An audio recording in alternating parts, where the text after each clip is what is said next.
Justin, welcome. Are you satisfied with the deal? Yeah, Sam and Nick, thanks for having me. Look, it's a great outcome for the footy club. They said in a strong draft, pick 13 is a really strong position, and obviously to have Shane McAdam as part of that transaction, who we think can have an impact in AFL level next year, is great outcome for the football club. So, Justin, that's the other part of the deal that's gone a little bit underrated. So, Shane McAdam, who's a WA boy, nephew of Gilbert McAdam, Magarey medalist in the late 80s, has been dominating for Sturt in the Sandful this year. So, for Mitch McGovern, Justin, you've essentially received a top 13 draft pick and a ready-made player who you think can have an impact straight away next year? Yeah, we do, Sam. Look, he's had a great year, Shane, at Sturt Football Club. Obviously, he needs to put the work into pre-season, but he's 23 going on 24, so not unlike Mitch McGovern in regards to his goal prowess, his speed, and likes taking a mark as well. So, yeah, we're rapt to have him joining the club.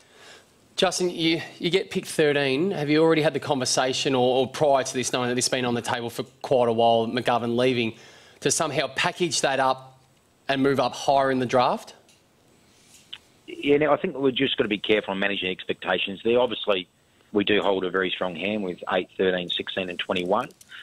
Look, that's a possibility. We're not ruling anything out. We're certainly open-minded. But at the same time, it's very rare that high-end picks move, whether that's top 3, top 5 or even top 8. So, look, last year we saw a little bit of movement there, and I think before that maybe Trent Croad. So you can always ask the question, guys. It doesn't mean it's going to facilitate the end result. So, look, we obviously rate that South Australian talent highly, but at the same time, we're not going to sell the farm, to get to that position. And at the same time, I still think it would be unlikely that those top clubs are going to release those picks anyway. Can you take us inside the war room a little bit and the amount of analysis that you do, not only on your list, but the other clubs and their positioning, and I guess what they really need at the top end of the draft to try and work out, if you were, for example, to hold pick 8, who could possibly be there, and if one of these South Australian boys is still there at that stage of the draft?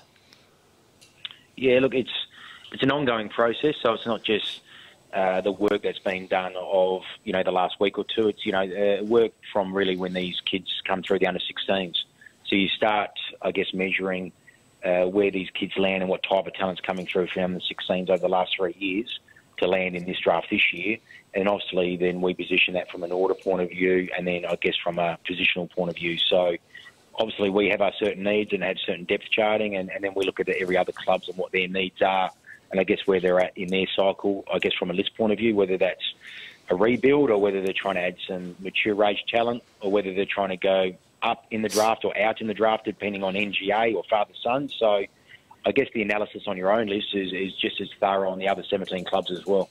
So just for Adelaide fans out there, let's have a look at what the Crows have in this current draft. Justin just mentioned that they've got 8, 13, 16 and 21. They've also got 72, which they received from Melbourne, and picks 82. So, Dal, this is a team that in 2017 played in a grand final. Yes. We know that they had a tough year this year, but given the depth of their list, will be looking to bounce straight back up and have this hand going into the draft. You talked about managing expectations with getting higher up the draft, Justin. I'm sure that Gold Coast will be a club that you speak to, but do you also speak to a St Kilda and a Fremantle who might be looking to get involved in a deal like that?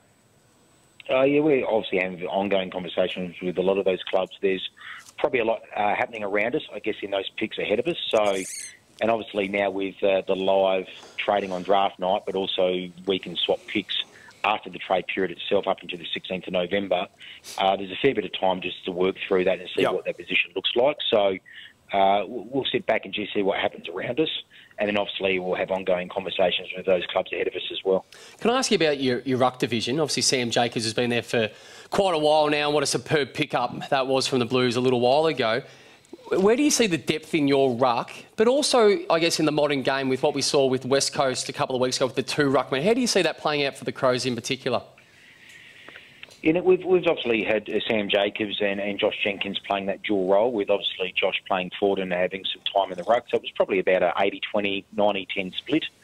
On the back of that, Riley O'Brien hurt his shoulder early this year, and we had high hopes for him coming into the season to put pressure on Source. So we think Riley having a full pre-season, getting back from injury, and he had a bit of a taste of it back in 2017 himself, We think those two can have a real impact in the ruck. And obviously with the development of Elliot Himmelberg coming through, and obviously with Josh Jenkins, we think we've got that tall timber there to, be adequate at ruck level. But, obviously we're also realistic. Sources, I think, 31 next year, and he's closer to the end than he is at the start. And it's something we need to address at the right time. But at the moment, we still think we've got enough depth in our list to cover that area. Justin, before we let you go, we talk about list managers speaking about what phase their list is in. David Noble, who of course used to be at Adelaide, now at Brisbane, talked about they've moved from phase one of going to the draft into phase two to looking to recruit players. What's the phase that Adelaide are in at the moment? We talked about you've come from the grand final in 17. Looking at your list, do you still feel like, even though with all these high picks, you're a ready-to-go list in the premiership window?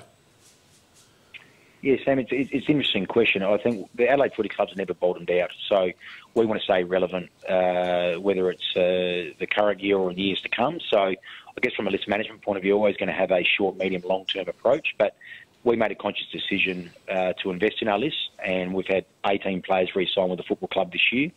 And we think, obviously, with a hand going into the draft, that will help us in the short term, but also set us up when a few of the guys are getting a bit older, come around 2021. That will still be, really have a strong list and stay relevant, from our ladder point of view. And that's what our members want to see. We go into each season expecting to play finals football. Justin, the topic of conversation over the last couple of months is always about a flight risk, about drafting kids interstate. Now, being an interstate club when we're in Melbourne, the risk that you currently see as a market and how you are able to retain these players that aren't initially from South Australia. Look, it's always a challenge, Nick. I think it's interesting. I mean, there's a focus on the Adelaide Football Club and what players have left the football club. If you actually look at the numbers around the competition of all clubs, we're actually not as high compared to other clubs. It's just the quality of players, I think, over the journey. And a lot of them have got their own individual cases, and some of them are because of the new franchises that came in, 6 years ago. So I think each case is individual and specific to itself. But that's always a challenge for any interstate club. But I think with regard to player movement and how fluid it is now, we're always backing our program and our people to develop players and to help them get better. In a perfect world, whether it's a Richie Douglas or a Tom Lynch, you'd love them to be there for their whole career. But we understand that at times it's not a perfect fit. And I guess that's your job as list management to try and turn that into, a positive result for the footy club. And we think we've been able to do that over the last 2 or 3 years.